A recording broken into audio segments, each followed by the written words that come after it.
território não é meu, é nosso.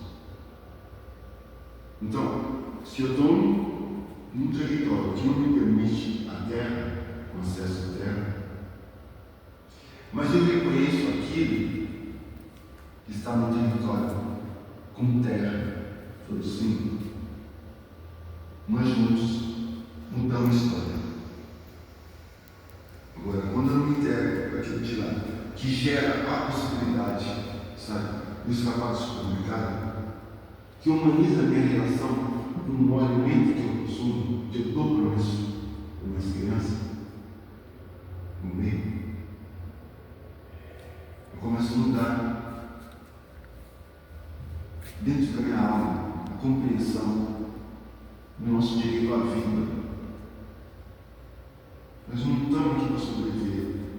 A sobrevivência é a tragédia. Eu não posso entender que a nossa vida seja uma tragédia. Não posso aceitar isso. Quem disse que a nossa vida tem que ser uma tragédia para nos transformar em sobreviventes? Se eu aceito isso, eu aceito todo o resto. Eu não posso sonhar com a sobrevivência. Eu não quero minha vida plena, inteira. Sobrevive aquele que o avião caiu e não morreu, cara. Que caiu do prédio, quebrou 30 ossos no corpo, mas continuou vivo, sabe?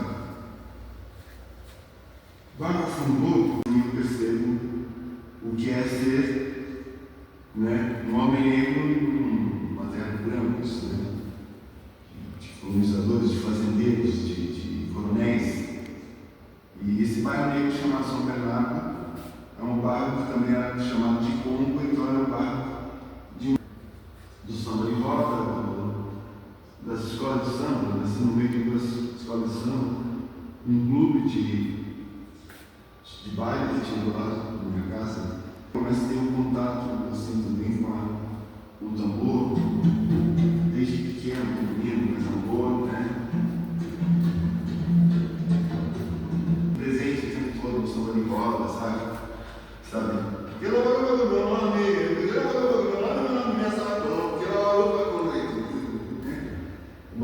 Batuques. Tem isso, pode começar a sonhar com um mundo diferente. A realidade urbana, os quilombos urbanos, se dão pelas bolsões de pobreza, sabe, de desigualdades, né?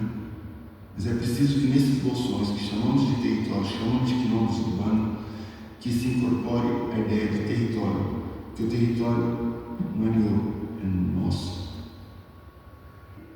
Está no território, com terra, produzindo. Nós juntos mudamos a história. Agora, quando eu me entrego para aquilo de lá, que gera a possibilidade, sabe, do escapado supermercado, que uma vida de geração de um alimento que eu consumo, de todo mundo.